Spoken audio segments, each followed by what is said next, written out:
Hinamak na manugang. Kabanata 56. Dumiretso si Alex Dixon sa bahay. Kung may oras siya, maaari niyang pigilan si Meng Nooran sa pintuan at sabihin sa kanya ang tungkol sa mga kalamangan at kahinaan. Ngunit habang naglalakad siya papunta sa pintuan ng opisina, may narinig siyang tunog mula sa loob, at nadurog ang kanyang puso.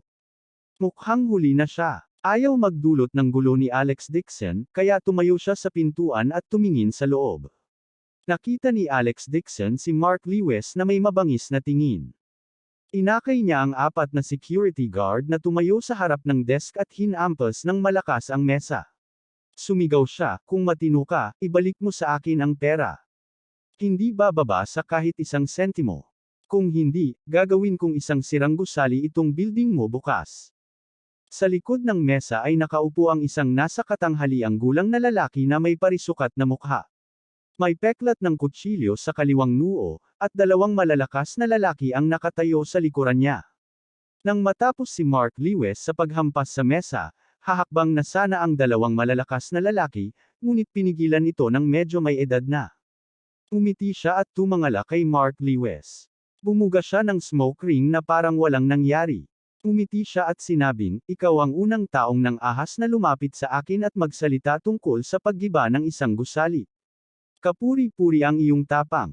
Inisip ni Mark Lewis na pinupuri siya at lalo pang naging mayabang. Umuso siya sa pang-aalipusta at sinabing, "Itong sirang gusali mo, huwag mong pag-usapan ang paggiba ng isang gusali. Kung hindi mo isasauli ang pera, tadtarin din kita." Hindi ko inaasahan na ganito katapang. Natigilan ang medyo may edad na lalaki at tumawa ng malakas. Habang tumatawa, sinabi niya sa 2 bodyguard sa likod niya, "Makinig, gusto niya akong tadtarin." Ang 2 bodyguard sa likod niya ay tumingin kay Mark Lewis na parang may retard na nakatingin. Isang malamig na ngiti ang sumilay sa kanilang mga mukha. Galit na galit si Mark Lewis. Pakiramdam niya ay pinaglaruan siya kaya agad niyang inutusan ang kanyang mga bodyguard na sirain ang opisina. Isa sa mga boksingero dumilim ang mukha at malamig siyang ngumuso. "Gusto mo bang mamatay? Naglakas loob ka bang pumunta dito at kumilos ng masama? Kung sino man ang manggahas na sirain ang opisina, puputulan ko ang kanyang braso." Pagkasabi nun ay bigla niyang itinaas ang kamay niya. Agad na kumislap ang malamig na liwanag, at isang matalim na punyal na kasing ninipis ng pakpak ng sikada ang tumusok sa mesa gamit ang isang dang tunog. Ang punyal ay patuloy na umiindayog, gumawa ng tunog. Ang punyal na ito ay nasa harap mismo ng palad ni Mark Lewis. 2 sentimetro na lang ang layo mula sa pagputol ng kanyang daliri. Sa sobrang takot ni Mark Lewis ay mabilis niyang binawi ang kamay. Nabigla siya at nagalit, at puno ng malamig na pawis ang buong katawan niya. Sa oras na ito, malamig na sinabi ni Meng Nooran, "Ikaw ang boss ng Chengxin Company, tama ba? Hindi ko alam kung alam mo ang 5th brother of East Province, ang boss Meng na gumagawa ng jade business." Nang matapos siyang magsalita, tinitigan siya ng nasa katanghaliang gulang na lalaki at sinabing, "Sino ang hindi nakakaalam kay Jade Lauo sa lipunan? Ano, kilala mo ba siya?" Buong pagmamalaking sinabi ni Meng Nooran, "Siya, ang aking 5th uncle. Ayokong magsabi ng marami. Bilisan mo ibalik mo kay Mark ang pera. Kung hindi, kahit magtago ka hanggang sa dulo ng mundo, mahahanap ka pa rin ng 5th uncle." Sa oras na iyon, lumuhad ka man at humingi ng awa, huli na ang lahat. Nawala ang ngiti sa mukha ng middle-aged na lalaki. Tumingin siya kay Meng Nooran na may malungkot na tingin, pagkatapos ay tumingin kay Mark Lewis at sinabing may masamang ngiti. "Hindi nakakagulat na ikaw ay walang takot. Nakahanap ka talaga ng katulong mula sa Meng family." Kahanga-hanga. Nakita ni Mark Lewis na si Meng Nooran ay nabigla sa eksena at walang katulad na nasa sabik. Tihim siyang natuwa na dinala niya rito si Meng Nooran. Ang salitang Meng family ay talagang nakakatakot. Tumawa siya ng mayabang. "Natatakot ka ba? Hindi ko lang sinabi ang identity ni Miss Meng dahil natatakot ako na baka matakot kita. Sa loob ng 3 araw, ilipat ang pera sa aking account. Kung hindi, tuturuan kita ng leksyon." "Sige." Biglang tumawa ng malakas ang nasa katanghaliang gulang at masayang sinabi, "Di ba 2 milyon lang? Tiyak na ibabalik ko ito sa loob ng 3 araw." Hindi inaasahan ni Mark Lewis na magiging maayos ang lahat. Naisip niya sa kanyang sarili na may kakayahan si Ming Nooran. Pinipigilan ang kanyang pananabik, sinabi niya, nagsisinungaling kayo sa akin. Maliban sa dalawa na ito, kailangan mo rin akong bayaran ng isa pang 500,000 bilang kabayaran sa aking mga pinsala sa pag-iisip. Natigilan ang medyo may edad na lalaki. Bakas ng puot ang sumilay sa kanyang mga mata, ngunit napanatili niya ang ngiti sa kanyang mukha. Walang problema. Bibigyan kita ng 500,000 yuan. Matapang ka at matalino. Kakailanganin kong alagaan mo ako sa hinaharap.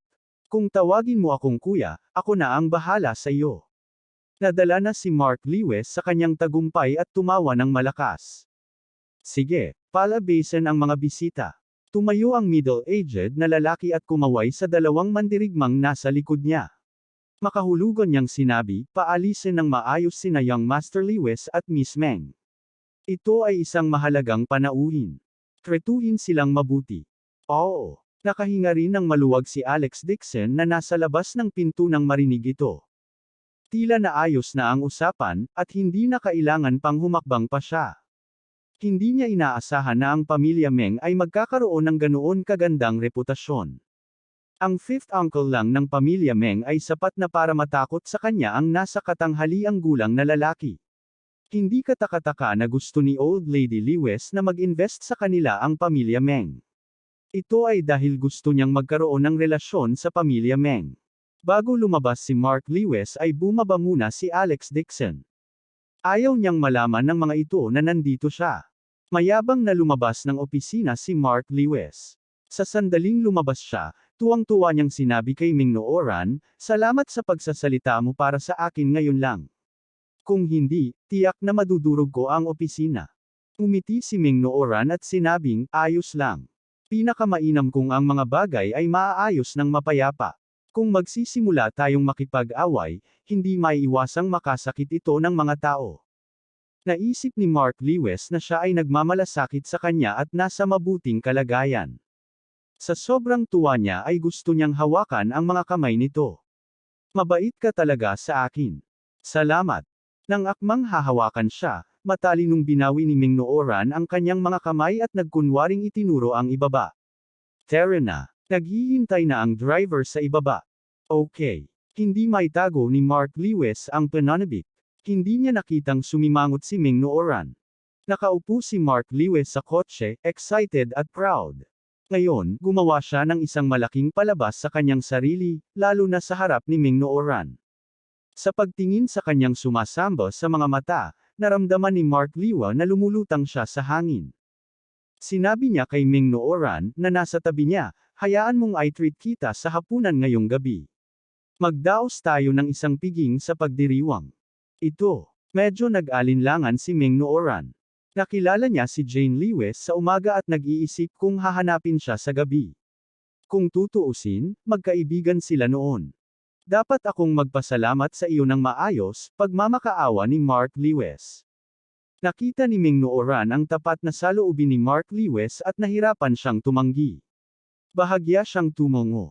Magaling. Excited na ikinaway ni Mark Lewis ang kanyang kamao at nagpa siya na mag-order ng isang romantic candlelight dinner ngayong gabi. Nais niyang magpareserba ng restaurant at samantalahin ang pagkakataong magtapat kay Ming Nooran. Tiyak na papayag siya.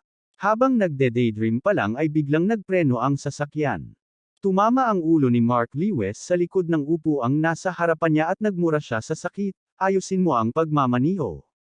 Sa harap, nanginginig ang boses ng driver at hindi man lang siya makapagsalita ng maayos. Anong nangyari sa harap? Galit na tumangala si Mark Lewis at natigilan. May 3 puting van na nakaparada sa unahan ng kalsada. Mayroong 15 o 6 na malalakas na lalaki na nakatayo sa magkabilang gilid ng kalsada. Lahat sila ay natatakpan ng itim na tela at may mga bakal na tubo at machete sa kanilang mga kamay. Nakatitig sila sa kanila. Sa sobrang takot ni Ming Nooran ay namutla ang kanyang mukha. Nagmamadali niyang inutusan ang driver na i-reverse ang sasakyan. Ngunit sa mga sandaling ito, may biglang umalangaw na motor mula sa likuran. 7 hanggang 8 motorsiklo ang dumating mula sa kung saan at hinaranggan ang rutang pagtakas. Mapatla ang mukha ni Mark Lewis at may mga butil ng pawis sa kanyang noo. Maging ang kanyang mga binti ay naging malambot. Pinilit niyang kumalma, nagngangalit ang kanyang mga ngipin, at sinabing, huwag kang matakot. Ang mga bodyguard ko ay puro martial masters. Hindi problema para sa kanila na labanan ang 10 tao ng sabay-sabay. Nag-practice din ako ng kaunti, kaya tiyak na mapoprotektahan kita. Si Meng Nooran ay mas kalmado kaysa sa kanya at sinabing, kung pera lang ang gusto nila, bayaran mo na lang sila. Pinakamabuting huwag gumawa ng anuman. Isang matipunong lalaki ang lumakad at ninisyon si Mark Lewis. Bigla niyang iwinagayway ang bakal na tubo. Sa sigaw ni Meng Nooran, nabasag ang salamin sa bintana. Anong ginagawa mo? Umungol si Mark Lewis at binato ng kawit ang lalaki. Umiti ng mapang-asar ang lalaki at walang kahirap-hirap na hinawakan ang kanyang braso. Binuksan niya ang pinto ng kotse at kinaladkad si Mark Lewis palabas, na parang patay na aso ang nagbagsak sa kanya sa lupa. Sumugod ang kanilang security guard, gustong protektahan si Mark Lewis, ngunit mabilis silang bumagsak sa lupa.